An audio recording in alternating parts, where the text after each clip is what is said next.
मागणे देत तुझ प्रती आहे, देशील तरी पायी पांडुरंगा. या संतासी निर्विहेची मज दे, आणि तुझे काही न मागे तुझ.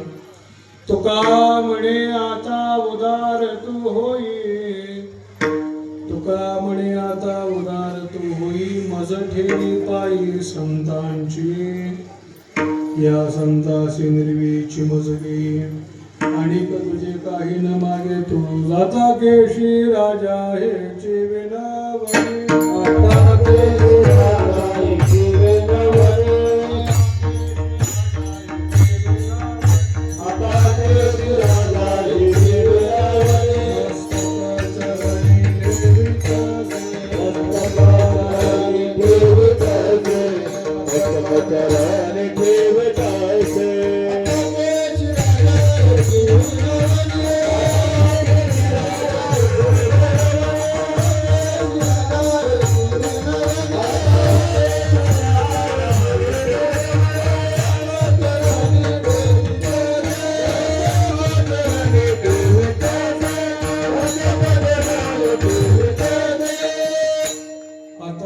राजा हेची विनवणी, मस्तक चरणी पिवितसे. योंद प्रविश्य मम वाचमिमां प्रसुप्तां, संजीवयन्त किल शक्तिधर स्वधाम्नाम्. अन्यांश हस्तचरण श्रवणत्वगादीन्, प्राणान्नमो भगवते पुरुषाय तुभ्यं. लडिवाळ नामा विठोबाचा दास्तयाचे चरणास दंडवत. मागणे ते एक तुझ प्रती आहे, देशील तरी पायी पांडुरंगा. या संतासी निर्वीची मज देई, आणि तुझे काही न मागे तुझ. प्राप्त प्रसंगी कीर्तन रूपी सेवेकरिता घेतलेला अभंग महान भगवत भक्त संत श्रेष्ठ देहू निवासी जगद्गुरु जगतवंद्य श्री तुकोबारा यांचा हा 3 चरणाचा नित्य पाठातील हरिपाठ, काकडा, कीर्तन, जागर या कोणत्याही कार्यक्रमाला नित्य म्हणत जाणारा हा अभंग. आणि प्रस्तुत अभंगातून तुकोबारा भगवंताच्या जवळ आपल्या मनातली इच्छा प्रगट करतात. काय बोलतात तुकोबारा? तत्पूर्वी थोडासा परिहार देणं तो म्हणजे असा. गेले 3 तप चालू असणारा हा अखंड हरिनाम सप्ताह, ज्या पवित्र अशा या भूमीमध्ये आपण आज या ठिकाणी उपस्थित आहोत, ते असणार म्हणजे हे लादा. आणि या लादा नगरीचं ग्रामदैवत म्हणजेच हे भगवान सोमेश्वराचं असणार हे अधिष्ठान. आणि या भगवान सोमेश्वराचं प्राचीन असणारं हे अधिष्ठान, या अधिष्ठानामध्ये असणारं हे याची जी काही देवळाची रचना आहे, त्या देवळाची पूर्णत्वास वाटचाल म्हणजेच त्या ठिकाणी कलशारोहणाचा कार्यक्रम. आणि या कलशारोहणाच्या निमित्तानं दरवर्षी सप्ताह होतोच, पण या वर्षी या कलशारोहणाचं औचित्य साधून मोठा भव्य आणि दिव्य असा अखंड हरिनाम सप्ताह या ठिकाणी पार पडतो. सकल संतांच्या आशीर्वादाने, पंढरीरायाच्या आशीर्वादाने, सोमेश्वराच्या कृपेने त्या ठिकाणी चालू असणारा हा सोहळा आणि हा समस्त ग्रामस्थ लादा या ग्रामस्थांच्या विशेष सहकार्याने पार पडतो. सप्ताहाला सहकार्य करणारी सर्वच मंडळी, अन्नदाते असतील, देणगीदाते असतील, लहान थोर, स्त्री पुरुष या सर्वांच्या सहकार्याने, अधिक आसपासून येणारी सर्वच भजनी मंडळ या मंडळींच्या विशेष उपस्थितीमध्ये चालू असणारा हा अखंड हरिनाम सप्ताह, अगदी गुणवान असे असणारे हे कलाकार मंडळी, सोपान महाराज आहेत, बालू महाराज आहेत, विद्याधर महाराज आहेत, यांच्या आडनावामध्येच बोबडे आहे, पण मृदंग उत्कृष्ट त्या ठिकाणी स्पष्ट बोलवतात असे असणारे आमचे महादेवराव. त्यांचंही त्या ठिकाणी नुसतं आडनावातच बोबडे, पण मृदुंग मात्र स्पष्ट. त्यात कसलाही त्या ठिकाणी महाराज मागं पुढं होत नाही. अगदी त्या ठिकाणी उत्कृष्ट असं त्या ठिकाणी हे मृदुंगाचं ज्ञान यांच्याकडे आहे. सर्व स्नेही असणारी मंडळी आहेत. महाराज त्या ठिकाणी आमचे आहेतच. शिवाजी महाराज किंवा या सर्वांच्या उपस्थितीमध्ये हा चालू असणारा अखंड हरिनाम सप्ताह, आणि या सप्ताहामध्ये आज सेवा करण्याचा योग, यांची सेवा आपण 2 दिवसापूर्वी त्या ठिकाणी श्रवण केली असे असणारे आमच्या पंढरी निवासी हरिभक्ती परायण एकनाथ महाराज हांडे या हांडे महाराजांच्या संबंधानं आज तुम्हा सर्वांच्या भेटीचा योग या ठिकाणी प्राप्त झाला. वास्तविक बदल त्या ठिकाणी पत्रिकेमध्ये असा की कालचं कीर्तन माझं होतं. काल महाराजांना थोडीशी काही अडचण असल्यामुळे त्यांनी मला विचारलं होईल का थोडंसं मागं पुढं. जरा मस्त मंडळीने मला त्या ठिकाणी फोन करून सांगितलं ठीक आहे, काही अडचण नाही आहे. मग आजचं कीर्तन ते काल केलं. आता थोडासा ताण आहेच मला, तर इथनं सकाळी काल्याला जायचं मिरजपाशी, कोल्हापूर मिरजपाशी. त्याच्यामुळे मी वेळेत सेवा सोडणार आहे, वेळेपेक्षा पुढे जाणार नाही.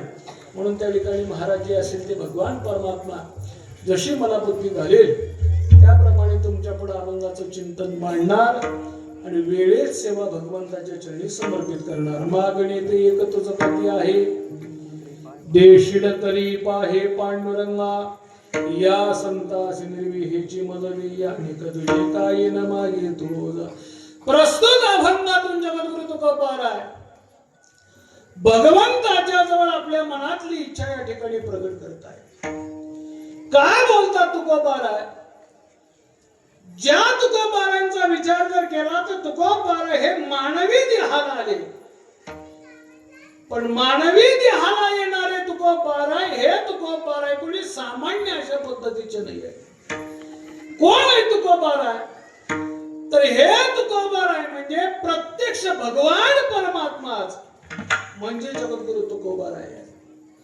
तुकोबारांचा अधिकार त्या ठिकाणी पाहायचा झाला तर तुकोबार कोणी सामान्य नाही आहे. की ज्या तुकोबारांचं वर्णन पाहत असताना हे तुकोबार आहे म्हणजे प्रत्यक्ष ब्रह्म. ब्रह्म कोण आहे हे ब्रह्म. आता ब्रह्म म्हणजे काय. ब्रह्म म्हणजे भगवंताला ब्रह्म असं नाव आहे. आपण श्लोक प्रत्येकाला पाठ आहे, मी जास्त काही वेळ घेणार नाही. छोटासा त्या ठिकाणी शेवटच्या त्या ठिकाणी आपण विचार सांगू. परमात्म्याला काय म्हणतात. परब्रह्म लिंगम भजे पांडुरंगम. या पांडुरंगाला ब्रह्म म्हणलेलं आहे बुवा. किंवा आमच्या जनाबाई महाराज सांगतात का नाही, विटेवरी ब्रह्म दिसे जणी त्याला पाहत असे, किंवा पुंडलिकाचे भेटी परब्रह्म आले का. या ब्रह्म म्हणजे हा परमात्मा आणि या परमात्म्याचेच अवतार म्हणजे जगद्गुरु तुकोबार आहे. नाही का. कोण आहे तुकोबार आहे आपण पाहतो का नाही. जगद्गुरु तुकोबार आहे म्हणजे प्रत्यक्ष पांडुरंगाचे अवतार. मनेश रामेश्वर भट्ट द्विजा तुका विष्णू नाही तुझा. तुकोबार आणि भगवान परमात्मा हे दोन्ही वेगळे नाही, दोन्ही एकच आहेत. जगद्गुरु तुकोबार हे ब्रह्मरूप असणारे या पृथ्वी तलावर अवतीर्ण झाले आणि अवतीर्ण झाले ते मानवी देह घेऊन अवतीर्ण झाले. तुकोबार कोण आहे. तुम्हाला सामान्यासारखीच तुकोबार आहे का. तुकोबार आहे कुणी असे वेगळे आहेत म्हणून आपल्यापेक्षा वेगळं स्वरूप तुकोबार यांचं आहे का. आपल्यासारखंच आहे सर. पण मानवी शरीर घेऊन आलेले तुकोबार आहे. या शरीराचा विचार या मानवी देहाला आल्यानंतर करतात. कोणता विचार करतात. मानवी शरीराचा विचार करत असताना तुकोबारांच्या लक्षात आलं अरे हे मानवी शरीर प्राप्त झाल्यानंतर या मानवी शरीरामध्ये आल्याच्या नंतर प्रत्येकानं स्वतःच्या उद्धारासाठी म्हणून विचार केला पाहिजे. नाही का. प्रत्येकाला प्रत्येकाचा स्वतःचा उद्धार झाला पाहिजे याचा विचार पाहिजे. कारण परत परत न मिळणारं हे मानवी शरीर आपल्याला आता प्राप्त झालं आणि प्राप्त झालेलं शरीर या शरीराला आल्याच्या नंतर प्रत्येकाने आपल्या या शरीराचा उद्धार कसा होईल याचा विचार केला पाहिजे. काय जर म्हणतील उद्धार म्हणजे नेमकं काय? उद्धार म्हणजे दुसरं तिसरं काही नाही.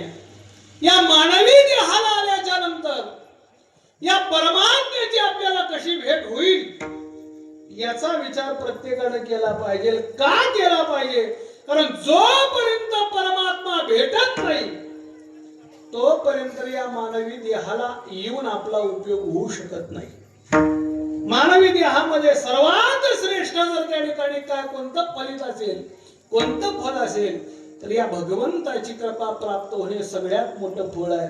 आणि हा विचार प्रत्येकाच्या ठिकाणी असला पाहिजे. दुर्दैव असा आहे बुवा, मानवी शरीराला आपण येतो आणि मानवी शरीराला आल्याच्या नंतर ज्या परमात्म्याची आपल्याला कृपा पाहिजे त्या परमात्म्याची कृपा प्राप्त करून घेण्या एवढे सबळ आपण नाहीत.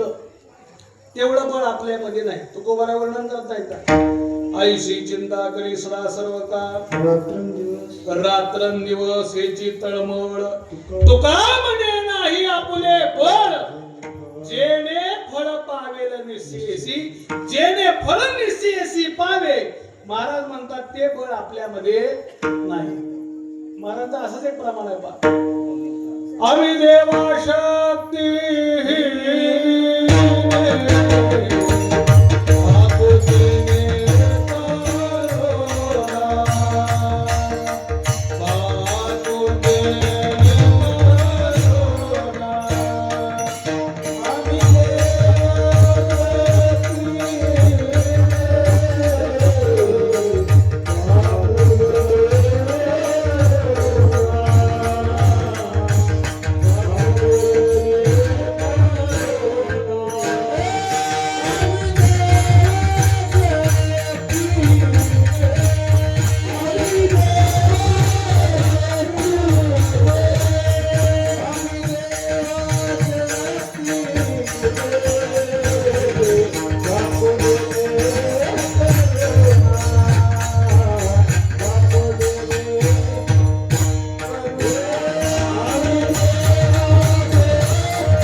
आम्ही शक्तीहीन आहोत. आपल्यामध्ये बळ नाही बुवा. आपल्यामध्ये तुम्ही मला काय सांगता महाराज बळ नाही? सकाळी 2-3 भाकऱ्या खातो, दुपारी 2-3 भाकऱ्या खातोय, संध्याकाळी 2-3 भाकऱ्या खातोय आणि बळ नाही म्हणता आमच्यात. अहो कोणीही आमच्या समोर आणा बघा, एका झापडीत त्याला नाही त्या ठिकाणी आसमान दाखवलं तर विचार ते बळ इथं आणायचं नाही. ते बळ इथं उपयोगाचं नाही. महाराज वर्णन करतात भगवंताची प्राप्ती होईल आणि त्या भगवंताच्या प्राप्तीने आपला उद्धार होईल. हे बळ आपल्यामध्ये नाही. ते बळ आपल्यामध्ये नाही. आपण शक्तीहीन आहोत. मग हा परमात्मा भेटावा, आपला उद्धार व्हावा, मग या मानवी शरीराला घेऊन काय केलं पाहिजे याचा विचार प्रत्येकाने केला पाहिजे. काय केलं पाहिजे या मानवी शरीराला घेऊन? या मानवी शरीरामध्ये आल्याच्या नंतर जर उद्धार व्हावा अशी जर तळमळ असेल तर आपल्याला सहज उद्धार करून देणारा मार्ग जर कोणता असेल तर ती म्हणजे संगती आहे. संगती सहज, काही कष्ट करायची गरज नाही, पुढे सायास करायची गरज नाही. अगदी सहज गत्या त्या ठिकाणी जर उद्धार व्हावा असं वाटत असेल तर केवळ संगती एकमेव पर्याय. संगती कोणाची करावी? कोणाच्या संगतीमध्ये जीवाचा उद्धार होतो? ऐका, मानवी देहाला आल्याच्या नंतर मनुष्यानं पापी लोकांचा संग करू नये, मनुष्यानं विषयी लोकांचा संग करू नये, मनुष्यानं मूर्खाचा संग करू नये, मनुष्यानं खळाचा संग करू नये. मनुष्यानं संग करावा तो केवळ एकच, तो म्हणजे संताचा संग. पापी लोकांचा संग करू नये. पापी लोकांच्या संगतीत आपण का गेलो की आपल्याला सुद्धा त्याचं निम्म पाप भोगल्याशिवाय पर्याय नाही. पण पापी लोकांचा संग करायचा नाही. दुसरा संघ विषयी लोक, जे विषयी भोगणारे असतात, या विषयी लोकांचा संघ मनुष्याच्या जीवनामध्ये नसावा. का नसावा? कारण विषयी लोक हे विषय त्या ठिकाणी भोगत असताना इतके त्या विषयामध्ये गुंतून राहतात की त्या विषयामध्ये गुंतून राहिल्यानं परमात्मा त्यांना प्राप्तच होत नाही. परमात्मा त्यांना प्राप्त होते. ज्ञानोबाचं गोड बोलूया पहा. विषय विषयाचा पडी पाडू, गोड परमार्थ लागे कडू, कडू विषय तो गोडो जीवासी झाला. ते विषय संमतीमध्ये आहेत, परमात्मा त्यांच्यापासून लांब असतो. मी नेहमी एक उदाहरण सांगतो पहा. प्रभू रामचंद्र हे दशरथ राजाच्या पोटी जन्माला आले. कुठे जन्माला आले?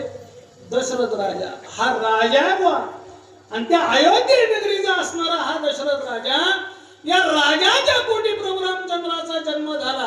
का हो? हा परमात्मा राजा आहे म्हणून प्रभू राम राजा आहे म्हणून दशरथाच्या पोटी जन्माला आला का? नाथ महाराज म्हणतात मुळीच नाही, मुळीच नाही.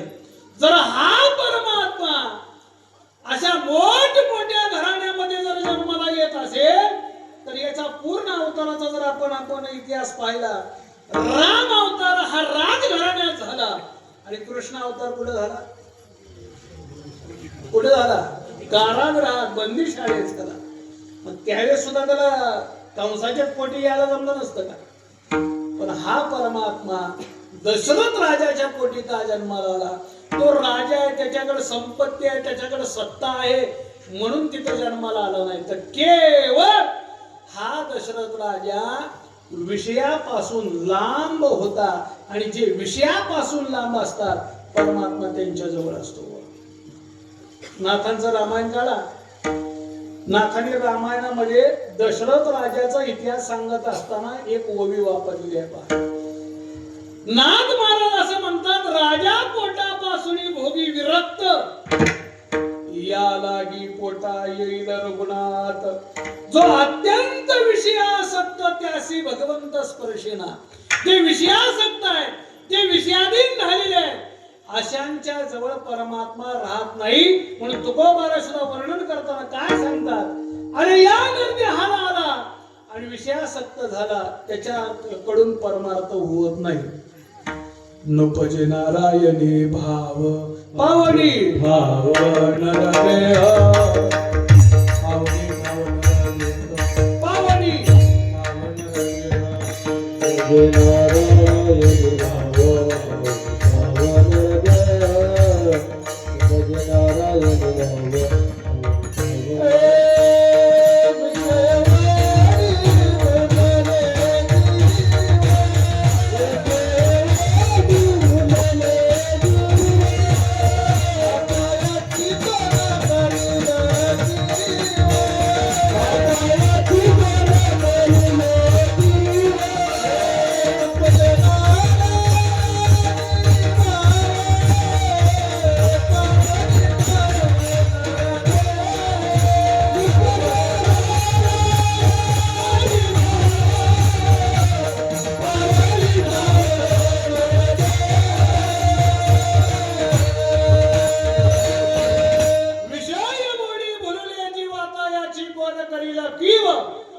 नुपजे नारायणी भाव पावनी ठाव नरदेह. महाराज म्हणतात जे विषयासक्त असतात का नाही त्यांना परमात्मा आठवतच नाही, त्यांच्यापासून परमात्मा लांब असतो. म्हणून विषयी लोकांच्या संगतीत जाऊ नये, पापी लोकांच्या संगतीत जाऊ नये, विषयी लोकांच्या संगतीत जाऊ नये.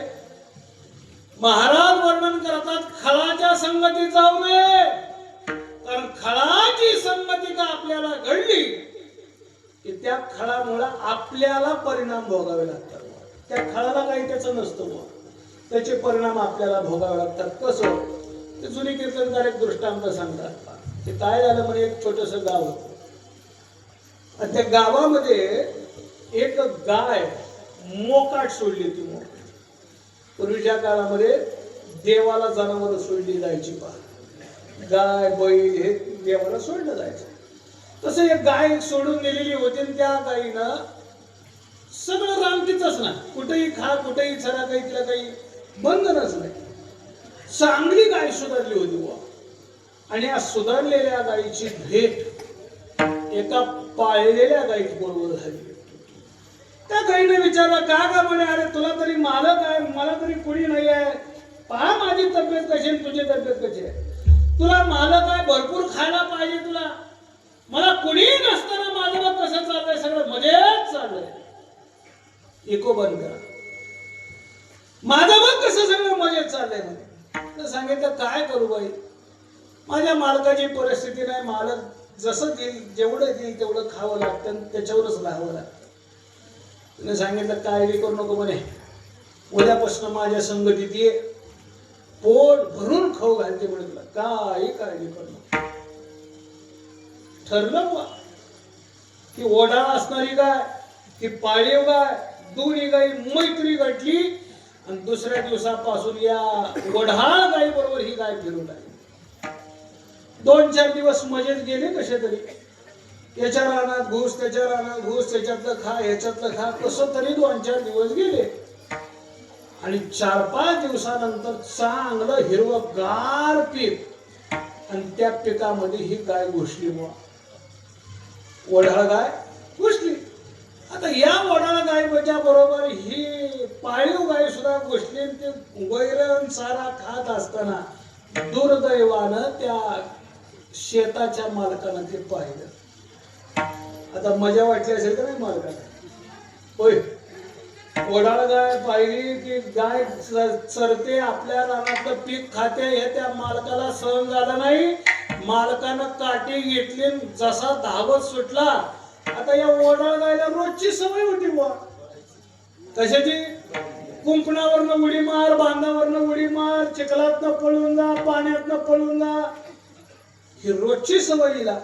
महाराज ही गाय ओढाळ होती ती पळून गेली आणि सापडली कोणती, पाळीव गाय. परिणामी त्या गायीला मार खावा लागला. कशामुळं, केवळ खळाच्या संगतीमुळं. नाथ महाराज वर्णन करतात ना, आपणा पाय त्याचे संगे, आपणा पाय त्याचे संगे, आपणा पाय त्याचे संगे, आपणा पाय.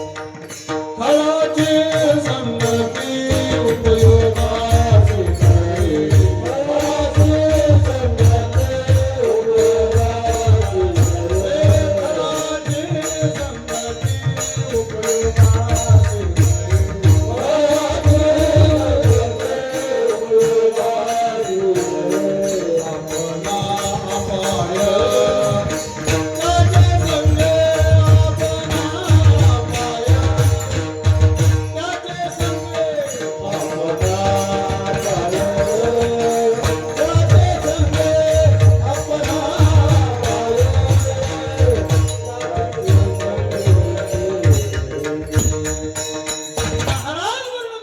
खळाची संगती उपयोगाची नाही, आपण पाय त्याचे संगे. खळाच्या संगतीत गेलं की आपल्याला त्या ठिकाणी जे असेल ते त्याचा परिणाम, वाईट परिणाम भोगावा लागतो. म्हणून खळाच्या संगतीत जाऊ नये. चला, अजून मूर्खाच्या संगतीत जायचं नाही.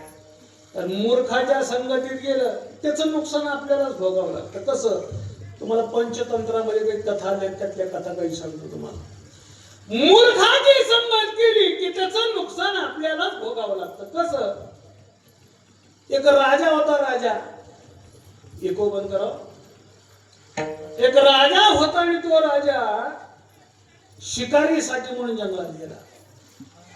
शिकार करण्यासाठी हा फिरत असताना शिकार पाहतो, शिकार काही मिळेना. शिकार पाहता पाहता पाहता या राजाला एक माकडाचं पिलू सापडलं. तर दिसायला गोंडस होतं, चांगलं दिसलं म्हणून या राजाला ते आवडलं आणि राजानं ते माकडाचं पिलू बरोबर घेतलं आणि राजवाड्यात आणलं. माकडाबरोबर हा रोज राहू लागला, आनंद वाटायला लागला. याला माकड सांभाळलं आणि माकड सांभाळल्याच्या नंतर या माकडावर चांगला जीव या राजाचा बसला. माकडावरचा जीव राजाचा भरपूर, माकडाचा जीव राजावर भरपूर. ते माकड हळूहळू हळूहळू मोठं होऊ लागलं. जसं जसं मोठं होईल तसं तसं या दोघांच्या मध्ये स्नेह प्रेम हे वाढत चाललं. कालांतरानं माकड चांगलं मोठं झालं. हे चांगलं मोठं झालेलं माकड राजाचं एवढं प्रिय झालं, एवढं प्रिय झालं. या माकडाला आधी विचारावं लागत होतं, मग राजाकडे जावं लागत. एवढं प्रिय झालं पाहिजे. अंगरक्षकच झालं. राजाच्या जवळ कोणाला येऊ देईना, काही करेना, अगदी राजाच्या बरोबर येणार. एके दिवशी हा राजा गाढ झोपला होता. चांगली दुपारची झोप लागली होती आणि हा राजा गाढ असा झोपेमध्ये असताना या राजाच्या पायावर एक माशी बसली. माशी कळते ना? माशी तुम्हाला बघितले ना तुम्ही? तुमच्या जिल्ह्यात आहेत ना माश्या? आहेत ना? ती माशी त्या राजाच्या पायावर बसली. त्या माकडाला वाटलं आता ही माशी ज्या अर्थी पायावर बसली त्या अर्थी राजाची झोप आता मूड होणार, राजा झोपेतनं जागा होणार. राजा जागा व्हायच्या आधी माशी उठवावी म्हणून ती माशी पायावर उठवली. माकडानं ती माशी पायावर उठवली. ती माशीच बुवा सहजासहजी जाते काय ते? ती माशी अशी उठली, असं थोडस फिरून परत आली आणि राजाच्या गुडघ्यावर बसली. माकडानं त्या गुडघ्यावर उठवली, परत फिरली आणि परत राजाच्या पोटावर येऊन बसली. माकडानं पोटावर उठवली, परत उठली, राजाच्या छातीवर येऊन बसली. तिथं उठवली आणि परत ती माशी फिरली, राजाच्या कपाळावर येऊन बसली. माकड वैतागून गेलो होतो. माशा हाकलून त्या माशीनं परत त्या माकडानं माशीला उठवलं आणि ती उठलेली माशी राजाच्या गळ्यावर येऊन बसली. गळ्यावर. माकडाला आता मात्र राग खूप आला. माकड म्हणला, मगाचपासून या माशीला उठवतोय, परत येऊन बसते, उठवतो, परत येऊन बसते, आता या माशीला जिवंतच ठेवायचं नाही. यानं काय केलं? राजाची तलवार होती शेजारी. काय होतं? राजाची तलवार घेतली, तलवार उपसली, तलवार चालवली. बुवा काय झालं असं? माशी उठून गेली असेल. मग काय झालं? राजाला फुकट मारावं लागलं. का मारावं लागलं? मूर्खाची संगत केल्यामुळे मारावं लागलं, दुसरं काही कारण नाही. बरोबर आहे का नाही? अजून एक उदाहरण सांगतो तुम्हाला. मूर्खाची संगत केली की आपल्याला त्रास भोगावा लागतो. कसा सांगतो ऐका. काय झालं म्हणे? एका गाढवाची भेट एका कोल्ह्याशी झाली. गाढवाची भेट एका कोल्ह्याशी झाली. गाढव म्हणू लागलं, कोल्हे दादा काय हे आकाश जे पाहताय की नाही, आकाश, हे आकाश हिरवाय म्हणे, हिरवं. आता आकाश कसलं असतंय? गाढव काय म्हणते? कोल्ह्याला ते गाढव म्हणते आकाश हिरवा हिरवा. कोल्हा म्हणला, अरे गाढवा गाढवासारखं बोलू नकोस. आकाश कुठे हिरवा असतं का? आकाश हे निळा निळ. त्यानं सांगितलं नाही, मी सांगतो तेच बरोबर आहे, आकाश हे हिरवा आहे. कोल्हा म्हणायचं आकाश निळा, गाढव म्हणायचं आकाश हिरवा आहे. दोघांची चांगली भांडणं लागली बुवा. आणि काही केल्या भांडणं काही मिटेनात. आता याच्यात काहीतरी मिटवीला कोणीतरी पाहिजे म्हणून ही भांडणं गेली त्या राजाच्याकडं. प्राण्याचा राजा सिंह. त्या सिंहाकडे भांडणं गेली. सिंहाने विचारलं, दोघं का भांडता म्हणे तुम्ही? माकडा काय कोल्हा गाढवाला सांगितलं, राजेसाहेब अहो हा कोल्हा याला काही कळत नाही. सिंहाने विचारलं, कोल्हा रे काय म्हणते, घर आहे का? अहो राजेसाहेब या गाढवालाच काही कळत नाही. कसं काय? अहो हे म्हणते आकाश हिरवा आहे आणि मी म्हणतो आकाश निळा आहे. सांगा यातलं आकाश हिरवा आहे का निळा आहे? न्याय करा म्हणे. राजाने सांगितलं न्याय देईन, पण जो अपराधी ठरेल, जो दोषी ठरेल त्याला शिक्षा भोगावी लागेल. मान्य आहे म्हणे, काय हरकत नाही, तुम्ही म्हणाल ती शिक्षा मी भोगायला तयार आहे. दोघांनी होकार दिला. राजाने सांगितलं, हे बघा तुम्ही दोघं भांडू नका, मी राजा आहे, माझ्याकडे न्याय व्यवस्था आहे, मी न्याय देतो, नीट ऐका. अरे कोल्या, गाढव म्हणतं तेच बरोबर आहे. आकाश हे हिरवं आहे म्हणे, हिरवं. आकाश कसला आहे? हिरवं. कोला म्हणलं हे काय नवलच घडलं म्हणे. राजाच असं काही बोलायला लागलाय की राजाला आता काही कळतच नाही. तर याची काही व्यवस्था वरलं खाणं काय असते की काय द्यायचं घ्यायचं काय असं काही झालं का म्हणायचं. अरे राजा उलटा नाही कसा काय देईल. राजाने सांगितलं गाढव म्हणतात ते बरोबर आहे, आकाश हिरवा आहे. गाढवाला आनंद झाला. गाढव उधळत निघून गेलं. आणि गाढव उधळत निघून गेल्याच्या नंतर त्या कोल्याने राजाकडे पाहिलं. राजे साहेब, असा उलटा नाही कसा काय, मी शिक्षा, मला तुम्ही शिक्षा करणार, अहो उलटा नाही कसा काय, तुम्ही आता चला बघा बाहेर आकाश निळा आहे का नाही ते. राजाने सांगितलं, अरे कोल्या मला माहिती आहे आकाश निळा आहे, आकाश निळा आहे. अरे मग निळा आकाश तुम्हाला माहित असताना तुम्ही न्याय त्या गाढवाच्या बाजूने काय दिला. राजाने सांगितलं, कोल्या नीट ऐक म्हणे, मी तुला आकाश हिरवाय का निळा याच्यासाठी शिक्षा दिलीच नाही. मग अरे तू एवढा हुशार असताना गाढवाच्या नादी लागल्या म्हणून शिक्षा दिली. म्हणजे दुसरं काय कळते का तुम्हाला काय. म्हणजे मूर्खाची संगत केली की त्याचा त्रास आपल्याला भोगावा लागतो. म्हणून पाप्याची संगत नसावी, विषयाची संगत नसावी, खळाची संगत नसावी, मूर्खाची संगत नसावी. मग संगत करावा कोणाचा. महाराज सांगतात, ज्यांच्याकडे कोणताच दुर्गुण नाही अशांचा संग करावा. मग या जगामध्ये कोणताच दुर्गुण नसलेला संघ आहे तरी कोणाचा. महाराज म्हणतात, एकच संघ तो म्हणजे संतांचा. या संतांच्या जवळ दुर्गुण नाही. महाराज तुकोबारा वर्णन करत नाहीत का, पाहता बघून मिळेची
सज्जनापासून पाहता अवगुण मिळायचे ना. महाराज म्हणतात, सज्जनाच्या जवळ हुडकायला अवगुण गेला तरी मिळत नाही का. अवगुण हुडकायला काही लोकांना सवयच असते. चांगलं कवा पाहणारच नाही, त्याच्यात फक्त अवगुणच पाहणार नाही का, फक्त अवगुण पाहणार. कितीही चांगलं बोलू द्या, कितीही चांगलं करू द्या, कितीही चांगलं वागू द्या, लोक फक्त अवगुण पाहतात, दुसरं काही पाहत नाही. त्याला वेगळा शब्द आहे पहा. तुकोबारांच्या गाथ्यामध्ये तो शब्द आलेला आहे. आता तुम्ही शेतकरी वर्ग आहात, इको बंद करा ना. तुकोबारांच्या गाथ्यामध्ये तो शब्द आलेला आहे पहा. तुम्ही शेतकरी वर्ग आहात, तुम्हाला समजल असं उदाहरण आहे पहा. धान्य असतं, धान्य. या धान्यामध्ये हरभरा हे प्रत्येकाला माहिती आहे. माहिती ना हरभरा. काही हरभरे असे असतात की जे हरभरे भिजवा किंवा शिजवा ते कडकच राहतात पहा. त्याला कसला हरभरा म्हणतात? कसला? कुचल. बरोबर आहे की नाही. हे हरभरा काही करा, काही करा, कसंही शिजवा, किती भिजवा, ते कडकच राहतात. तसं जे हरभऱ्यामध्ये कुचल आहे तसे माणसामध्ये सुद्धा काही, ते कशातही घोळा आणि काही करा, त्यांचा एकच बाणा केवळ दोष काढणं, दुसरं काही त्यांना जमत नाही. महाराजांचं प्रमाण बरं का, माझ्या पदार्थ नाही. कोचराचे श्रवण गुणदोषावरी मन. महाराज म्हणतात जे कुचर असतात का त्यांना एकच धंदा, नुसता दोष काढणे. कुठंतरी कसं तरी काहीतरी त्याला बदनाम करणं, काहीतरी त्याचा दोष काढणं, एवढाच व्यापार. दुसरा त्यांना धंदाच नसतो. त्याला कुचर म्हणतात. यांचा धंदा मी नेहमी सांगतो. आता आमच्याकडे म्हणतात पहा, कावळा कितीही चांगली गाय असू द्या, कितीही चांगला बैल असू द्या, कितीही चांगलं जनावर असू द्या, त्या जनावराकडे ते कावळा पाहत असताना जनावर पाहत नाही, मग त्याच्या अंगावर असणारी जखम पाहत का, त्याच्यावर जाऊन टोच मारण्यासाठी. तसे काही माणसाचे स्वभाव आहेत बुवा, तसे काही माणसं आहेत, त्यांना एकच धंदा दोष काढणे, दुसरा धंदाच नाही. नेहमी गमतीने सांगत असतो. असा जेवढा सुंदर अखंड हरिनाम सप्ताह चालू होता, त्या अखंड हरिनाम सप्ताहामध्ये काही सगळे कीर्तनला येणार काही एकाच विचाराचे असतात काय. काही जणांना भजन आवडतं म्हणून एवढे चांगले गायक आहेत बाबा, चला भजन ऐकायला मिळेल. काही जण मृदुंगाच्या अपेक्षा, चला एवढा सुंदर मृदुंग आहे, चला ऐकायला जाऊ. काही जणांना वाटतं चला देवादिकाचं काय ऐकायला मिळते का ते पाहू. काही जणांना वाटतं घरी टाइमपास होत नाही म्हणून टाइमपास कीर्तनाला येणारे बरेच जण आहेत. लक्षात ठेवा, हा जो काही धर्म मंडप जो आहे, एक कीर्तन मंडप जो आहे, हा टाइमपास करण्याचा त्या ठिकाणी मंडप नाही आहे. टाइमपास करायला घरामध्ये आता टीव्ही आहे, खिशात मोबाईल आहे, ज्याला टाइमपास करायचा आहे त्यांनी या मंडपात यायचंच नाही बुवा. कारण हे जे मंडप आहे हे स्वतःच आत्मकल्याण करून देणारं ठिकाण म्हणजे कीर्तन आहे. कमीत कमी 2 तास तरी कीर्तनकारानं असं बोलावं की या 2 तासामध्ये कीर्तन मंडपामध्ये असणाऱ्या मंडळींच्या चित्तामध्ये भगवंताच्या विषयी प्रेम भाव निर्माण झाला पाहिजे. एवढं तरी कीर्तनकारानं करावं. सध्या कीर्तनाची व्याख्या बदलत चालली आहे का, कीर्तनाची व्याख्या बदलत चालली आहे. चांगलं ऐकायला कोणी तयार नाही. लोकाला वाटतं जो त्या ठिकाणी मनोरंजन चांगलं करतो त्याचं कीर्तन चांगलं, पण हे मनोरंजनाचं ठिकाण नाही. जाऊ द्या, माझा विषय बदलत जाईल. कीर्तनाला येणारे काही एकाच विचाराचे सगळे नसतात. महाराज एका ठिकाणी वर्णन आले, वैदिको वर्णमिच्छन्ति अर्थमिच्छन्ति पंडिताः गायका स्वरमिच्छन्ति टाळ घोळ इतरे जना. महाराज म्हणतात की प्रत्येकाची आवड आहे. वैदिक लोक म्हणतात बुवा बोलतो चांगला, पण कोणाचा आहे काय नाही. वैदिको वर्णमिच्छन्ति अर्थमिच्छन्ति पंडिताः. अरे अभंग चांगला घेतला, पण अभंगाचा अर्थ व्यवस्थित लावतो का नाही काय माहिती. आणि सध्या फॅशनच अशी झालेली आहे, कीर्तनाला अभंग घ्यायचा असतो म्हणून घेतात, त्याचा आणि अभंगाचा शेवटपर्यंत संबंध येत नाही. शेवटपर्यंत संबंध येत नाही. अर्थ पाहणं येणारे अर्थ व्यवस्थित लावतो का नाही पाहायला येतात. गायक मी मगाशी सांगितलं काही भजन आवडेल ते भजन त्या ठिकाणी ऐकायला येतात, आणि बाकी 4-2 विनोद चुटक्या ऐकायला मिळतात म्हणून येतात. टाळ गोळही तर येजना, काही केलं नाही गेलं नाही, काही संबंध नाही. दोष पाहायला येतात. तसं त्या गावामध्ये एक व्यक्ती असा होता, कोणाला चांगलं म्हणायचंच नाही, कुठंतरी दोष काढायचा, कुठंतरी दोष काढायचा. जरी त्याचा संबंध नसेल तर ओढून ताणून त्याच्यावर ते लादायचंच. असा दोष काढणारा एक व्यक्ती त्या गावामध्ये होता. पहिल्या दिवशीचे कीर्तन झालं, त्याला विचारलं का म्हणे आजचे कीर्तनकार कसे होते. त्याने सांगितलं काही एवढं विशेष वाटलं नाही, बरं होतं चला. दुसऱ्या दिवशीचा विचारला का आजचे कीर्तनकार कालच्या पेक्षा बेकार होता. तिसऱ्या दिवशीचा म्हणे काय सांगावं तुम्हाला, ते 2 कसे तरी बरे वाटले, पण हे तर सगळ्यातच टाकून दिलेलं होतं. आता हे कुणी म्हणावं माहिती आहे का तुम्हाला, हे खरं दुर्दैव आहे.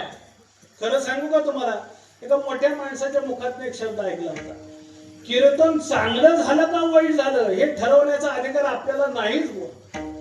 ते त्यानं म्हणावं विटेवरच्या बाबानं मला आवडलं का नाही आवडलं, ते आपला अधिकार नाही.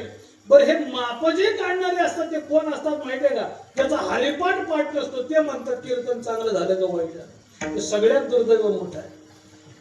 त्यानं सांगितलं जाऊ दे, हे काय आजचं कीर्तन 4थ्या दिवसाचा कीर्तन का आजचं जरा बरं होतं, म्हणजे त्या 4 पेक्षा आजचं बरं होतं. 5व्या दिवशीचा कीर्तन का थोडासा चांगला होता म्हणे, आता हे 2-3 दिवसापैकी हानी चांगला होता. शेवटच्या दिवशीचा कीर्तनकार त्याला विचारला, आज तरी कीर्तनकार कसा होता? कीर्तनकार खूप चांगला होता, खूप चांगला होता, चांगलं सांगितलं, चांगलं म्हणला, चांगलं बोलला, चांगलं केलं. पण पण काय, आता हे पण आहे का नाही ते सगळ्यात वाईट. हे पण जे आहे का नाही, सगळं जेवढं त्या ठिकाणी जुळवून आणलेलं असतं त्याच्यावर सगळं पाणी टाकतं वाईट. ते पैन सगळ्यात वाईट. त्याने विचारलं, बुवा चांगला होता, चांगला बोलत होता, चांगलं कीर्तन केलं, चांगलं सांगितलं, पण काय, एवढा चांगला बुवा असून उपयोग काय? मग याच्या मामाला दारू प्यायची सोय, आता काय संबंध आहे काय? काय संबंध आहे काय त्याचा? दोष काढण्याची सवय ही प्रत्येकाला आहे. प्रत्येकाला त्या ठिकाणी बरीच माणसं अशी दोष काढतात, पण असा दोष काढायला जरी गेलो तरी ज्यांच्याकडे दोष मिळत नाही ते संत आहेत. कितीही दोष काढायला जा त्यांच्याजवळ, किती दृष्टांत सांगू तुम्हाला. जगद्गुरु तुकोबाराय यांचं हे साधुत्व संतत्व त्या ठिकाणी महाराज नष्ट करण्यासाठी म्हणून तुकोबाराय डोंगरावर भजनाला जात. या तुकोबारांची बदनामी करण्यासाठी, तुकोबारांचं साधुत्व नष्ट करण्यासाठी ज्या डोंगरावर तुकोबारा भजनाला गेले त्या डोंगरावर गावातल्या काही कुटाळ लोकांनी वेश्येला पाठवलं.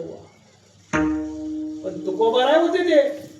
तुकोबारांनी त्या महिलेच्या पुढे हात जोडला, बाई जाई व तू माते नकरी सायास, आम्ही विष्णुदास तैसे नो. आम्ही कशात?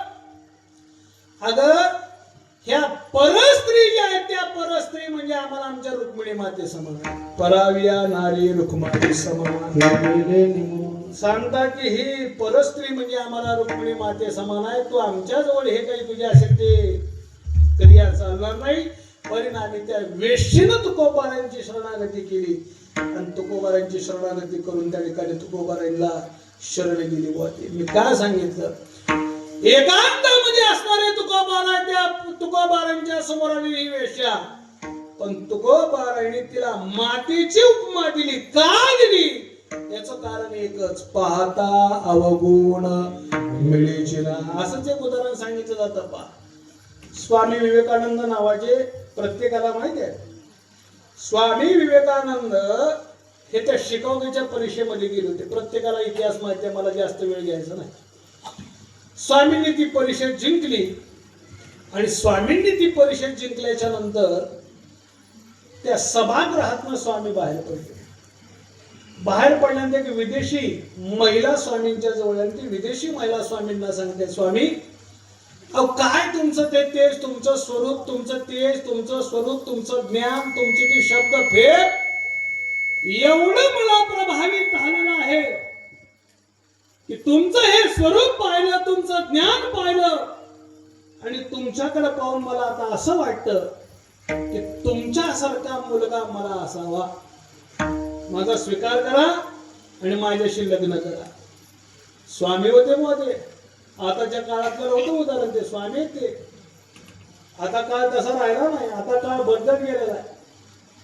आमच्याकडचं सांगतो, मला आताचं माहित नाही, इकडचं माहित नाही, पण आमच्याकडचं सांगतो. पूर्वी या जुन्या काळातल्या लोकांना विचारा, पूर्वी नवरदेव रुसायचा कशासाठी माहिती आहे का? कशासाठी? रेडिओ साठी. कळतो ना रेडिओ तुम्हाला?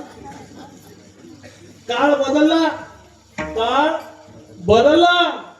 नवरदेव रुसायला लागला घड्याळासाठी. जुन्या माणसाला विचारा तुम्ही. तोही काळ बदलला, नवरदेव रुसायला लागला फटफटी.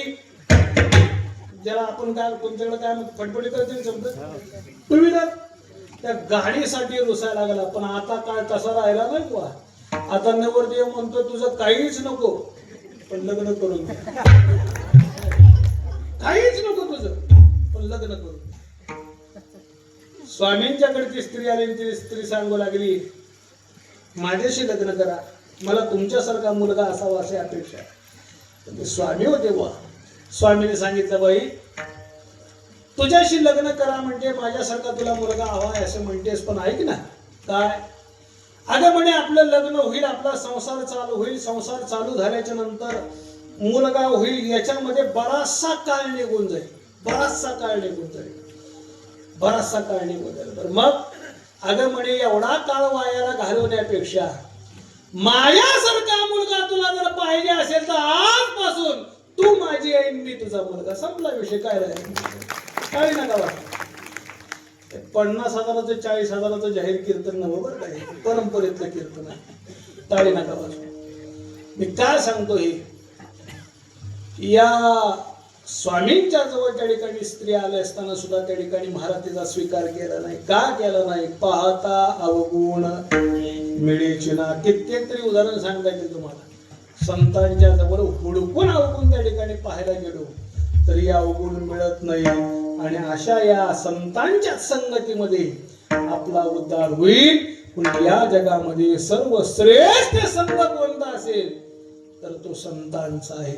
आणि हा संतांचा संग मला मिळावा याच्यासाठी तुकोबारा विचार करतात की मानवी देहाला आल्याच्या नंतर केवळ संतांची संगत जीवाचा उद्धार करून देते. आणि ह्या संतांच्या संगतीमध्ये सुखया संत समागमे नित्य दुनावी तुझ्या नामे धन होती सकळ कर्मे सर्व काळ प्रेमी ढुलत असो.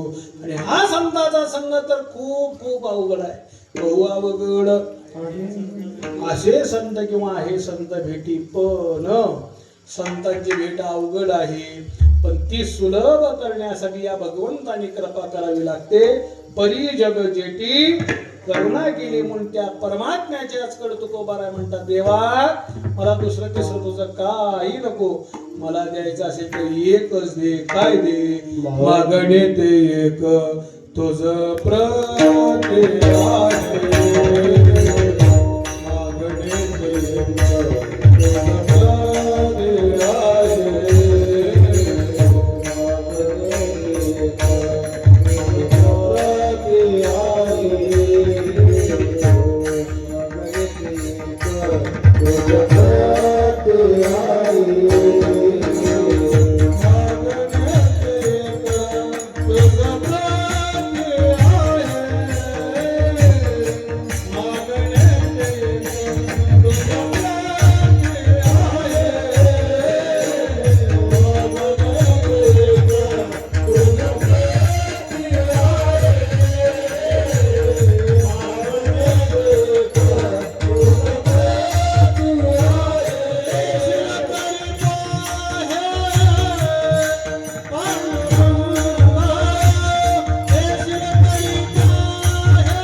दुसरं काही घेणार नाही. कारण देवाचा स्वभाव असा आहे, देव मागणाऱ्याला इतकं देतो की परत माघारी येऊच देत नाही देवाकडे. बरं का,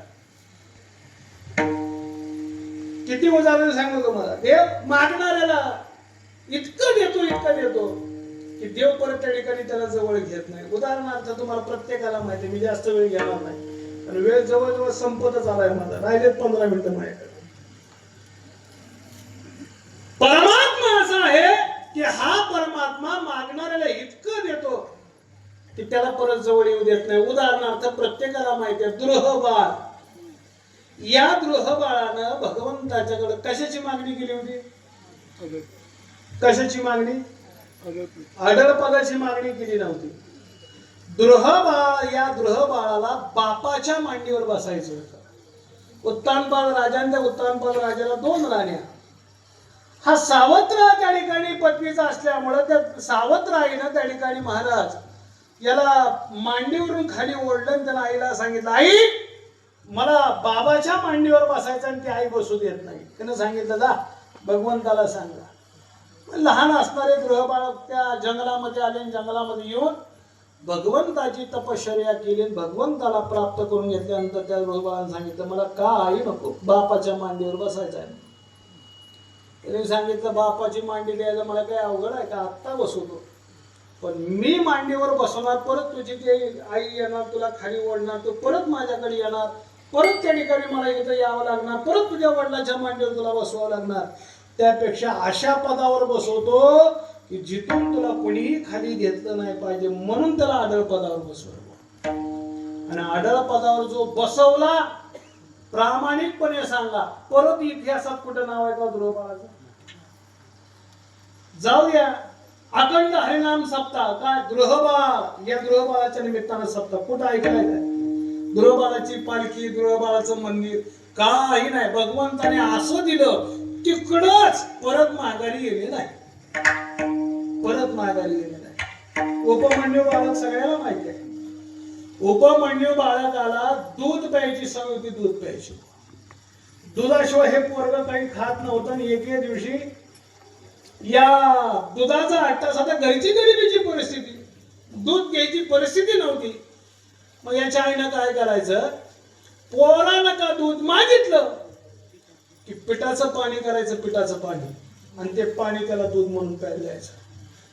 एके दिवशी हा उपमन्यू आपल्या मित्राच्या घरी गेला होता. मित्राची श्रीमंती चांगली. पूर्वीचा काळ चहा कॉफी हे असलं काही नव्हतं बुवा त्या काळात. दूध, चांगलं दूध मोठ्याच्या घरचं असल्यामुळं काजू काय, बदाम काय, ते केशर काय, वेलची काय, असं चांगलं दूध तयार करून दिलं. आणि ते दूध गोडवर पिल्यानंतर त्या उपमन्यू बाळकाने विचारलं, याला काय म्हणतात, एवढं सुंदर लागते, काय आहे? मित्र म्हणला, लोस तर सांगतोस म्हणजे मी दुधाशिवाय काही खात नाही, दूध गोळा नाही का म्हणतो. दूध आहे, छे दूध असलं नसतंच, आता माहीतच नाही चांगलं दूध खायचं. ते पिठाच्या पाण्याची सवय. परिणामी घरी आला, आईला सांगितलं दूध दे. आईनं आपलं ते पिठाचं काढलं, पाण्याचं कालवलं, आणि ते पाणी दिल्यावर त्यानं सांगितलं, मला हे दूध नको. ते दिलं फेकून, मला खरं दूध पाहिजे. आणि मग आईच्या लक्षात आलं, पोराला खऱ्या दुधाची ओळख पटली. म्हणजे जा देवाकडे मागायचा म्हणे. मग भगवंताच्याकडे आले, तपश्चर्या केली, भगवान प्राप्त झाले. आणि काय मागितलं, वाटीभर दूध, वाटीभर दूध. भगवंताला सांगितलं, वाटीभर दूध द्यायला मला अवघड नाही, आत्ता देईन, पण संपायला तरी किती वेळ लागेल. आता हे दूध संपल, तू परत मला बोलवशील, किती यावं लागल, त्यापेक्षा तुला दूध संघाचा अध्यक्षच करतो म्हणे, किती दूध. मग महाराज वर्णन करता की या उपमन्यू बाळकाला जी वाटी की नाही, ही वाटी समुद्राची वाटी केली. शिराचा रूप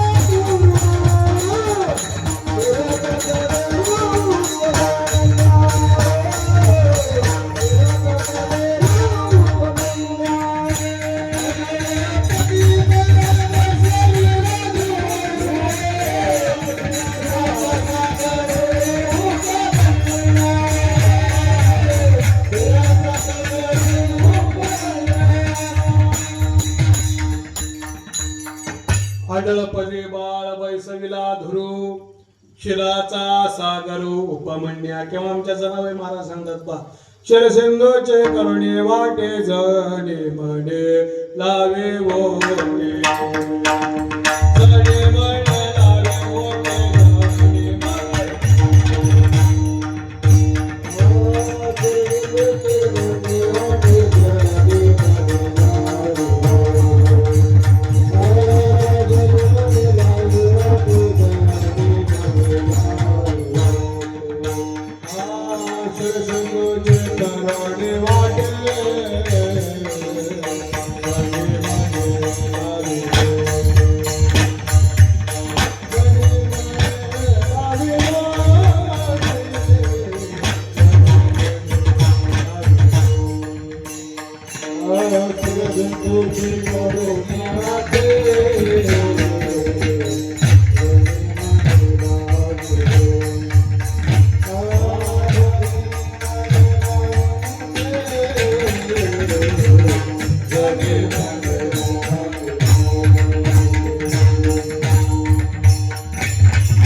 शरसिंधूची करुणी वाटी जणी म्हणे लावी ओटी महाराज म्हणतात या शरसिंधूची वाटी भगवंताने केली पण त्याला तिकडच ठेवलं परत काही जवळ येऊ दिलं नाही पण भगवान परमात्मा देताना एवढं देतो की परत त्याला जवळ घेत नाही म्हणून महाराज म्हणतात तू देशील ते घेणार नाही मी म्हणतो तेच पाहिजे पण मागणे ते एक दुसरं घेणार नाही मी सांगतो तेच तुझं प्रती आहे देशील तरी पाहिजे पांडुरंगा काय पाहिजे तुम्हाला अभंगाच्या या संतासी निरावे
संतासी निर्वी हेची मज देई आणि तुझे काही न मागेतोस तुकोबारा सांगतात मला या संताची संगत अखंड पाहिजे या संताच्या संगतीशिवाय दुसरं काही नको काय या संताची संगत मागितली कारण त्याचं कारण असं आहे बुवा या जगामध्ये तुमचं आमचं कल्याण करणारा एकच वर्ग आहे तो म्हणजे संतांचा संतांच्या शिवाय आपलं हित कोणी करू शकत नाही कोणीच करू शकत नाही लांबचे लोक करतील शक्यच नाही गावातले करतील शक्यच नाही पण परिवारातली लोक सुद्धा आपलं कल्याण करू शकत नाही पहा ना तुम्ही किती उदाहरण सांगू तुम्हाला किती उदाहरण सांगू परिवारातली लोक महाराज वर्णन करतात अरे ज्या परिवारासाठी आपण रात्रंदिवस झटतो तो परिवार सुद्धा आपल्या बरोबर नाही बुवा तो परिवार सुद्धा आपलं उद्धार करू शकत नाही किती उदाहरण सांगू तुम्हाला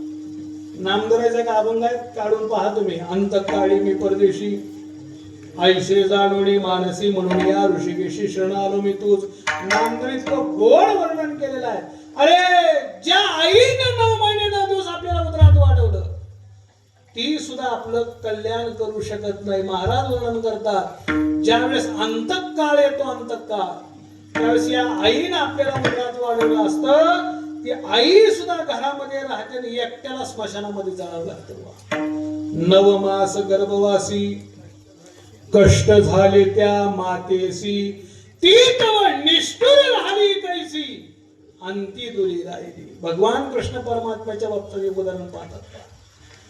भगवंतानं तो कालिया मर्दन करण्यासाठी चेंडू डोहात मारला. चेंडू डोहात मारल्यानंतर ते चेंडू भरून पाहिजे म्हणून भगवंतानं उडी मारली.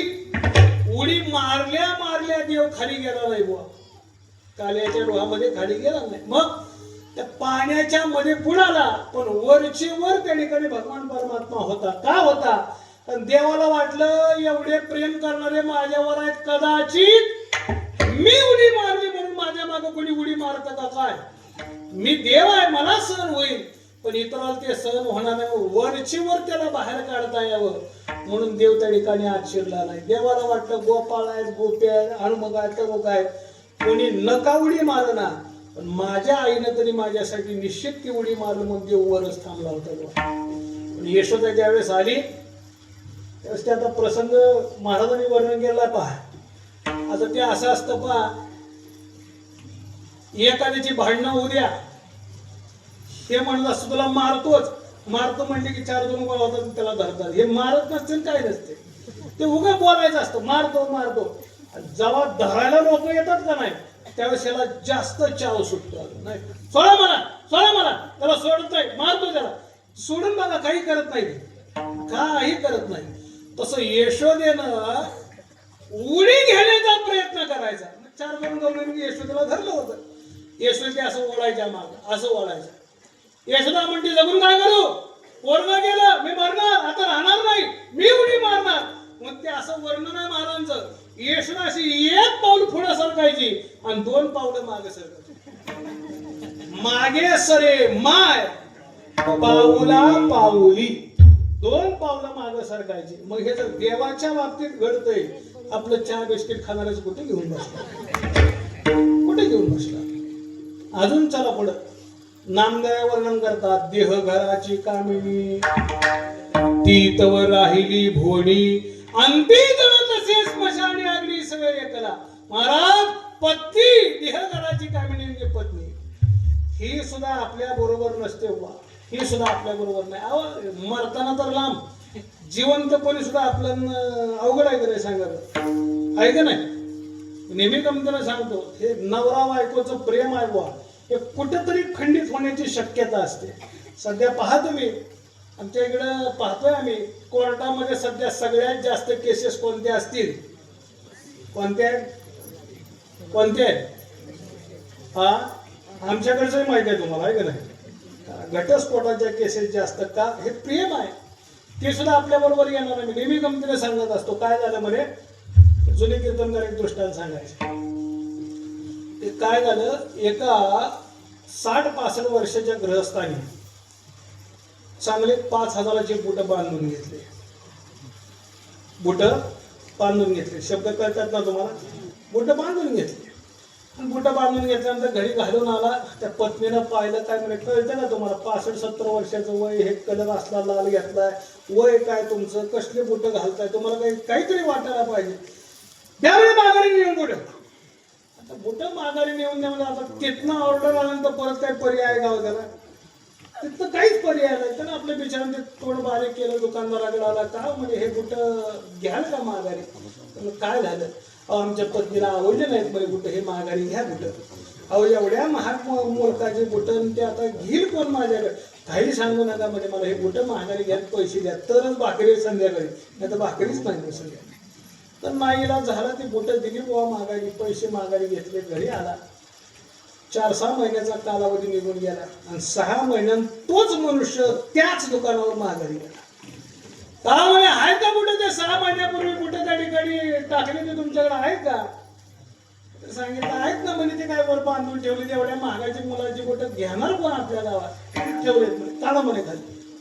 काढले खाली, करा स्वच्छ, केलं स्वच्छ, द्या म्हणे, द्या, हे घ्या पैसे, ते द्या. ते स्वच्छ करून देत असताना पैसे घेत असताना दुकानदाराला विचारलं, अहो मागच्या वेळेस दिले होते, बायकोने तुमच्या माघारी पाठवले, आता बायकोची आवड बदलली का? त्यानं सांगितलं बायकोची आवड बघितली नाही, बायकोच बदलली आहे म्हणा, आता बायकोच दुसरी आहे. हे काय सांगितलं मी तुम्हाला? आपलं हित पोलीस किरकोळ वस्तू तर अशी आहे, आपलं हित ते करू शकत नाही. या जगामध्ये एकच हित करतात, ते म्हणजे संत. का? कारण शोधून आले संत हिताहित जगाचे. केवळ संतच आपलं हित करू शकतात, कोणी आपलं चांगलं करू शकत नाही. प्रामाणिकपणे सांगा, मी तुमच्या गावामध्ये नवीन आलो, मला काही या गावामध्ये याच्या पहिल्यांदा आलो नाही, मी पहिल्यांदा आलो, मला काही तुमच्या सगळ्याची ओळख नाही. खरं सांगा, खरं प्रामाणिकपणे सांगा, आपल्याला वाटतं का शेजाऱ्यात चांगलं व्हावं? होय, वाटतं का शेजाऱ्यात चांगलं व्हावं? बरे पटवून देऊ का तुम्हाला? अहो आपण कितीही चांगलं म्हणा, आपल्याला दुसऱ्याचं चांगलं केव्हाच बघवत नाही. तुम्हाला पटवून देऊ का? मी आता सांगितलं, माझी काही तुमची पहिली ओळख नाही, मी पहिल्यांदा तुमच्या गावात आलो, पण आता इथं पटवून देतो तुम्हाला, आपण दुसऱ्याचं चांगलं केव्हाच करू शकत नाही. इथं पटवून देतो. कसं सांगताय का? काय झाले, एक श्रीमंत मनुष्य, भरपूर पैसा, काही कमी नाही, श्रीमंत माणसाला सगळं भरपूर होतं, पण पोटाला मुलबाळ नव्हता. त्रासून गेला, काय करावं म्हणे, मुलबाळला एवढी इस्टेट आहे, कोण आहे याला वारीमध्ये? अनेक प्रयत्न वगैरे करून झाले, औषध उपचार करून झाले, मुलबाळ होत नाही आहे. पण दैव योगानं वयाच्या सरते शेवटी एक मुलगा यायला झाला. आता श्रीमंताचं एकुलते एक पोरग नवसासायाचं वयाच्या सरते शेवटी झालं, कमी लाडात वाढला असेल, मनवलच असलं, मनल त्याच्यापेक्षा भारी, चांगलं पोरग मोठं झालं, एकुलता एक, भरपूर पैसा, आणि त्या भरपूर पैसा असणाऱ्या माणसाचं पोरग मोठं झालं, आणि त्या पोरानं 10वीची परीक्षा पास झाला आणि मार्क लिस्ट घेतलं, नाहीकडे गेला. मी का सांगतो नीट लक्षात ठेवा का, आपण कोणाचं चांगलं करू शकत, चांगलं चिंतन सुद्धा आपण कोणाचं करू शकत नाही. मी याच्यासाठी सांगायला, नीट ऐका. मग ते 10वीचं मार्क लिस्ट घेतलं, आईकडे गेला, आईला सांगितलं, आई 10वी पास झालो, उद्यापासून मला महाविद्यालय म्हणजे कॉलेजला जायचं आहे, मला 2 चाकी गाडी घेऊन दे, 2 व्हीलर घेऊन दे. आईने सांगितलं, बाळा अरे तुझं वय बसत नाही, तू अजून लहान आहेस, अजून 2 वर्ष काढ, 12वी पास हो, तुला पाहिजे तसली गाडी घेऊन दे. पोरांनी ते ऐकलं, पोरग 2 वर्ष थांबलं, 12वी पास झालं, 12वीचं मार्क लिस्ट घेतलं, नाही ऐकलं. आई हे 12वीचं मार्क लिस्ट, तू म्हणाली होतीस मला गाडी घेऊन दे, चल गाडी घेऊन दे. आईने सांगितलं ठीक आहे म्हणे, हरकत नाही.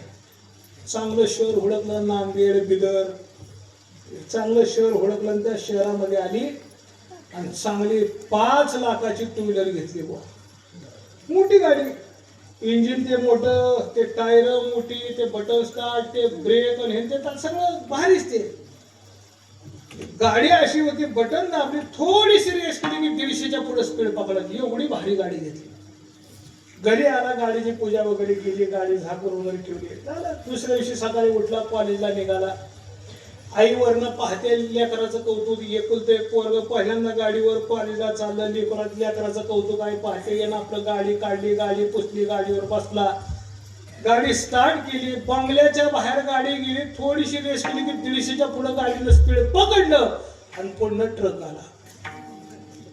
पुढनं ट्रक आला, ट्रक भरधाव असणारी गाडी, आणि पुढनं ट्रक आला. काय झालं असेल, काय झालं असेल?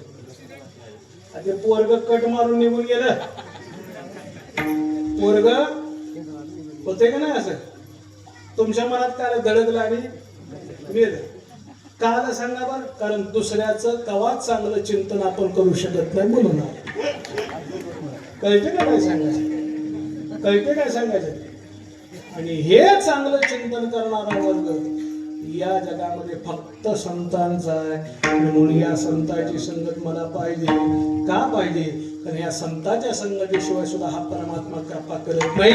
सर्वश्रेष्ठ संघ या जगामध्ये या संतांचा आहे. जो कोणी या संतांच्या संगतीत जातो, तुकोबाराय सांगतात त्याला हा परमात्मा सुद्धा प्राप्त होतो. तेची माझे हित करती सकळ जेणे हा गोपाळ भगवंताच्या कृपेशिवाय परमात्मा प्राप्त होत नाही. बरीचशी दृष्टांत आहे. महाराज स्वतः परमात्मा सांगतात सत्संगती वेगळे जाण तात्काळ पावाव्या माझे स्थान अनेक नाही बा साधन सत्य जाणतो उद्धवा. या परमात्म्यानं त्या ठिकाणी या संतांच्या संगतीमध्ये परमात्मा प्राप्त होतो. कसा या संतांच्या संगतीमध्ये परमात्मा प्राप्त होतो? छोटासा दृष्टांत नामदेवाच्या चरित्रातला सांगतो. भगवंताच्या चरणी सेवा समर्पित संतांच्या शिवाय देव प्राप्त होत नाही. कसा सांगतो ऐका. नामदेवराय आणि नामदेवरायच्या समकालीन नामदेवरायचं एकेकाळचं कट्टर विरोध त्या ठिकाणी करणारे त्यांचं नाव परिसा भागवत. हे परिसा भागवत रुक्मिणी मातेचे उपासक आणि नामदेवराय पांडुरंगाचे उपासक. रुक्मिणी मातेकडे नित्य भागवत त्यांनी करावं. त्या सेवेवर त्या ठिकाणी आईसाहेब प्रसन्न झाल्या आणि आईसाहेबांनी त्यांना परीस दिला म्हणून त्यांचं नाव परिसा भागवत पडलं. नामदेवराय पांडुरंगाचे उपासक, हे रुक्मिणी मातेचे उपासक आणि हे दोन्ही उपासक त्या ठिकाणी महाराज त्या पंढरी क्षेत्रात राहत असत. परिसा भागवताने नामदेवरायचा द्वेष करावा आणि एके दिवशी भागवत कथा हे सांगत असताना लंकेचं वर्णन हे करत होते आणि नेमकं नामदेवराय तिथनं चालले होते. पांडुरंगाचं दर्शन घेतलं. आई साहेबाच्या दर्शनाला नामदेवराय गाडी. नामदेवरायने ते वर्णन ऐकलं. वर्णन ऐकून नामदेवराय थांबले आणि परिसा भागवतांना प्रश्न केला का एक प्रश्न विचारू का म्हणे. काय? ज्या लंकेचं एवढं सुंदर वर्णन तुम्ही करत आहात त्या लंकेमध्ये रावणाबरोबर विभीषण सुद्धा राहतो ना. मला एक प्रश्न तुम्हाला विचारायचा. काय? त्या विभीषणाच्या घराचं तोंड कुणीकडे तेवढं सांगा म्हणे. आता काय काय सांगायचं? आता काय उत्तर द्यायचं? बराच प्रयत्न केला, उत्तर काही सापडेना. परिसा भागवतांना सांगितलं महाराज उद्या सांगतो. उद्या सांगा म्हणे. मला काही गडबड आहे. कथा संपली. जिकडं तिकडं निघून गेले. आई साहेबाकडे परिसा भागवत आले. परिसा भागवताने विचारलं आई साहेब या विभीषणाच्या घराचं तोंड कुणीकडे आहे सांगा. रुक्मिणी मातेने सांगितलं मलाही माहित नाही म्हणे कुणीकडे. मग आता एवढं करते म्हणे तुम्हाला लंकेत सोडते बघून या म्हणे कुणीकडे. काय हरकत नाही. आई साहेब होत्या अधिमाय अतिशक्ती आहे. परिसा भागवताला उचललं लंकेत नेऊन सोडलं. लंकेत हे आज जाऊ लागले. जसं आज जातात विभीषणाच्या घराकडे जातात तसं टाळाचा आवाज यायला लागला, मृदुंगाचा आवाज यायला लागला, जयघोष होऊ लागला. परिसा भागवताला वाटलं इथं लंकेमध्ये सत्ता कोणाचा चालू आहे. टाळ वाजताय, जयघोष, मृदुंग, काय प्रकार काय. पुढे येतात पाहतात तर भव्य आणि दिव्य असा कीर्तनाचा सोहळा. असंख्य टाळकरी, असंख्य लोक, चांगले मृदुंगाचार्य, गाणारे चांगले, सगळं असं उत्कृष्ट वातावरण आणि सहज असं वाकून कीर्तनकार पाहिले तर कीर्तनकार दुसरे तिसरे कोण नसून स्वतः नामदेवराय कीर्तन करत होते. परिसा भागवताला वाटलं माझ्या आधी हे तर कसं काय आले. परिसा भागवताला विचार केला जाऊ दे आपल्याला बाकीचं काय करायचंय. चला जाऊन आपल्याला विभीषणाचं घर पाहायचं कुठे नाही. म्हणलं घर पाहिलं. नामदेवराय काय परिसा भागवत माघारी आले ना आई साहेबाला सांगितलं आई साहेब अहो मी जाण्याच्या आधी नामदेवरायच्या लंकेमध्ये कशाला आहे तुम्ही सोडलं का त्यांना. म्हणजे मी कशाला सोडायला पाहिजे. ते पांडुरंगाचे भक्त आहेत आणि पांडुरंगाच्या भक्ताला या तिन्ही लोकांमध्ये कोणीच अडवू शकत नाही. उभारीला ध्वज तिही लोकावरी ऐसी चराचरी कीर्ती जानकी. या तिन्ही लोकांवर यांची सत्ता आहे. तुका म्हणे आम्ही राजे सगळीकडे यांची सत्ता आहे. यांच्या मनात येईल तिथं जातात. त्यांना मी सोडायची गरज नाही. कसं काय एवढं बोल त्यांच्याकडे. ते पांडुरंगाचे भक्त आहेत. मला दर्शन करून द्या ना पांडुरंगाचं. रुक्मिणी मातेने सांगितलं ज्या पांडुरंगाचं दर्शन मला करून द्या म्हणता मलाच नामदेवरायने दर्शन करून दिले. मी तुम्हाला कसं दर्शन करून देणार आहे. मी तुम्हाला दर्शन करून देऊ शकत नाही. तुम्हाला पांडुरंगाचं दर्शन पाहिजे तर जा नामदेवरायची शरणागती करा तेच तुम्हाला दर्शन देतील. आणि नाईलाज झाला कट्टर विरोधी. पण रुक्मिणी मातेने सांगितल्यानंतर परिसा भागवताने नामदेवरायची शरणागती केली आणि सांगितलं एक उपकार करा. एवढा मणीचा पूर्वा आहे पंढरीनाथ भेटवा या भगवंताची मला गाठ घालून द्या. आणि मग शरणागती करून नामदेवाने त्यांना पांडुरंगा पुढे उभा केलं आणि देवाला सांगितलं, देवा यांना तुमचं स्वरूप दाखवा. आता देवच आहे तो. देवाला वाटलं माझ्या भक्ताला त्रास देतो आणि तुला माझं स्वरूप दाखवूय. परमात्म्यानं काळा शार 5 फड्याचा नाग त्या नागाचं रूप घेतले की परिसा भागवत घाबरलेल्या परिसा भागवताने नामदेवाकडे परत त्या ठिकाणी पाहिलं.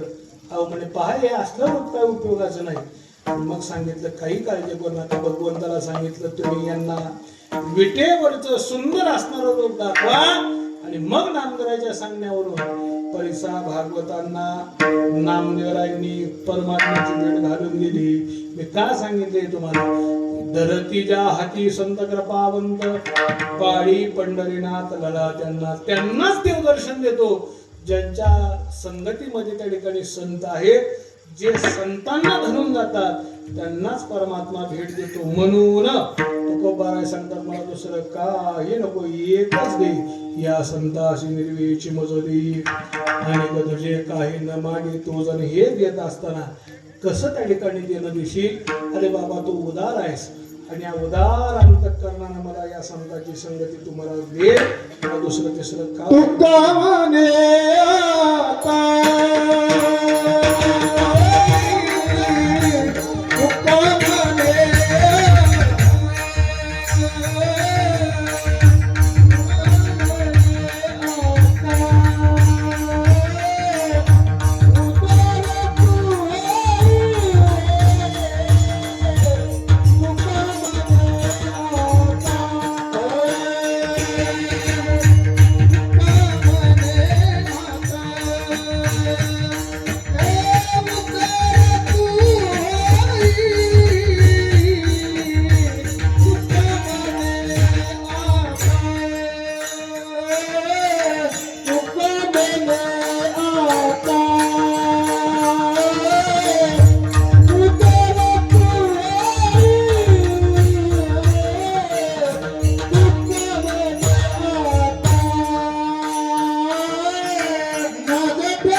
असे असं किती उदाहरण सांगू तुम्हाला. चला एक गंमत म्हणून सांगतो. एका गावामध्ये असाच अखंड हरिनाम सप्ताह, त्या सप्ताहाची तयारी चालू झाली.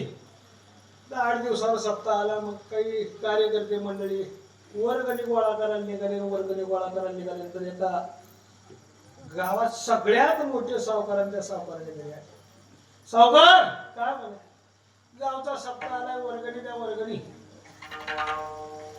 सांगितलं किती अपेक्षा आहे. नाही तुम्हाला मनात येईल की द्या, पण गावात सगळ्यात मोठे तुम्ही आहात, तुम्हाला शोभल अशी वर्गणी द्या म्हणे. सावकारा सांगितलं ठीक आहे, काय हरकत नाही. त्यामुळे 1,51,000 पहिलीच वर्गणी. 1,51,000 कार्यकर्त्यांना आनंद झाला.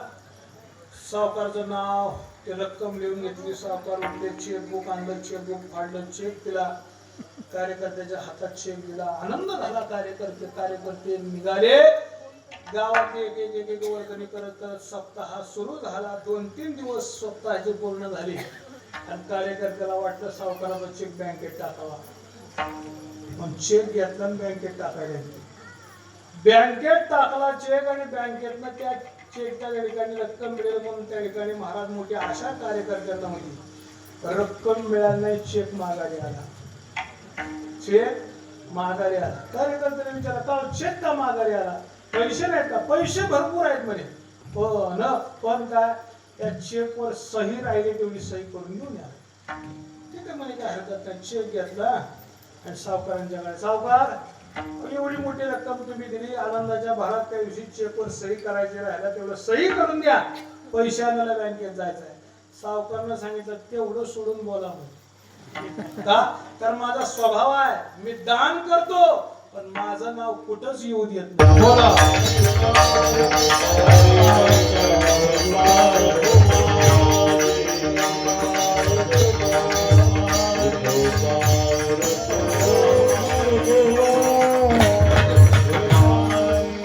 असं किती उदाहरण सांगितलं, चला एक गंमत म्हणून सांग. एका गावामध्ये असा दाखल झाला, सप्ताह त्या सप्ताहाची गंमत झाली. 8 दिवसावर सप्ताह आला.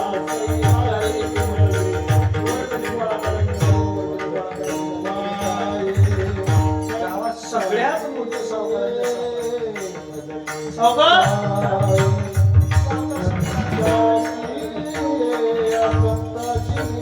किती अपेक्षा आहे ना तुम्हाला मराठी आपण गावात सगळ्यात मोठे तुम्ही आहात. सावकार सांगितलं ठीक आहे, काय हरकत नाही. त्या महिन्याला बहिणीच वर्गणी 1 लाख 51,000 सावकाराचं नाव, रक्कम दिली, म्हणजे सावकारांचे चेक फाडले, चेक दिला.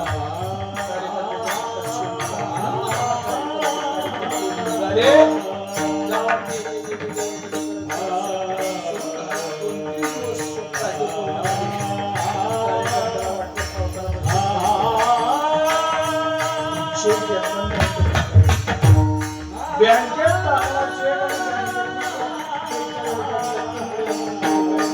अशा कार्यकर्त्यांना रक्कम मिळाली, चेक माघारी आला. चेक का माघारी आला? पैसे नाहीत का? पैसे भरपूर आहेत म्हणे. पण काय चेकवर सही राहिली तेवढी सही.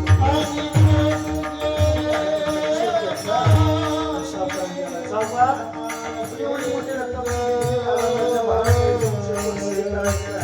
सही करून द्या, पैसे आणायला बँकेत जायचंय.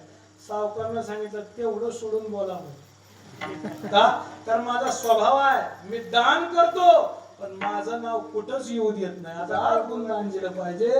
आणि म्हणून तुकोबाराय सांगता, तुका म्हणे आता उदार तू होई, मज ठेवी पायी संतांची, या संतास निर्वीची मज ठेवी, आणि तुझे काही न मागे तो ज्ञानेश्वर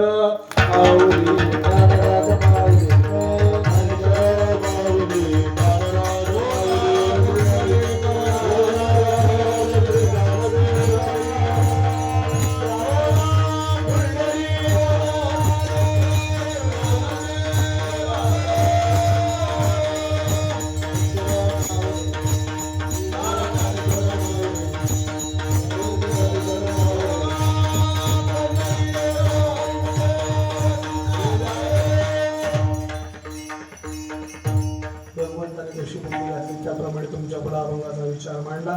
चालू असणारा अखंड हरिनाम सप्ताह, या सप्ताहाचा त्या ठिकाणी महाराजांचा हा 6वा दिवस आहे ना, 5वा दिवस. 5व्या दिवसाची सेवा समस्त ग्रामस्थ लादा या लादेकरांच्या विशेष प्रेमास तुम्हाला या ठिकाणी येण्याचा योग आला.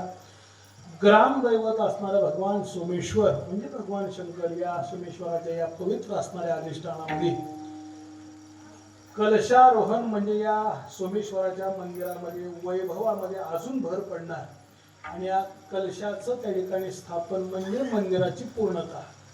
कळस हे मंदिराची पूर्णता असते. त्या न्यायाने समस्त ग्रामस्थ लादा या लादेकरांच्या विशेष सहकार्याने या मंदिरावर आज कलश त्या ठिकाणी स्थापित होत आहे. आणि या कलशारोहणाच्या निमित्तानं चालू असणारा अखंड हरिनाम सप्ताह, ज्ञानेश्वरीचं पारायण, गाथा, भजन, हरिपाठ, कीर्तन, काकडा, जागर आणि दोन्ही त्या ठिकाणी टायमाला भोजनाची व्यवस्था ही समस्त ग्रामस्थ लादेकर या ग्रामस्थांच्या विशेष सहकार्याने हा सोहळा या ठिकाणी चालतोय. आणि या सोहळ्यामध्ये आज सेवा करण्याचा योग आमचे स्नेही हरिभक्तीपरायण एकनाथ महाराज हांडे तथा त्यांचे चिरंजीव असणारे श्री हरिभक्तीपरायण भागवत महाराज हांडे आमचा त्या ठिकाणी घरोट्याचा संबंध आहे. वैकुंठवासी परमपूज्य आदरणीय धोंडोपंत दादा महाराज साहेब घराण्यापासून आलेला संबंध, त्याच्यानंतर वैकुंठवासी हरिभक्तीपरायण निवृत्ती महाराज हांडे यांचाही त्या ठिकाणी असणारा संबंध, या संबंधाच्या पोटी आज तुम्हा सर्वांच्या भेटीचा योग प्राप्त झाला. मोठं महत् भाग्य आहे तुमचं.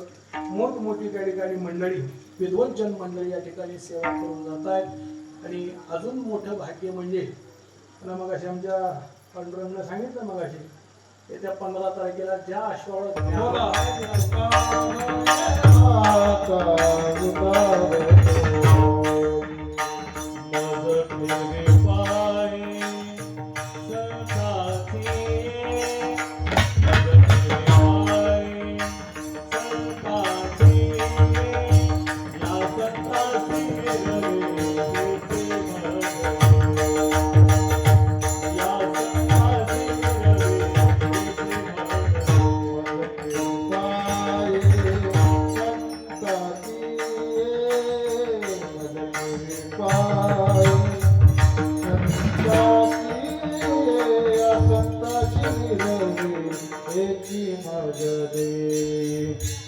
या संताची निरवेची मदते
तुझ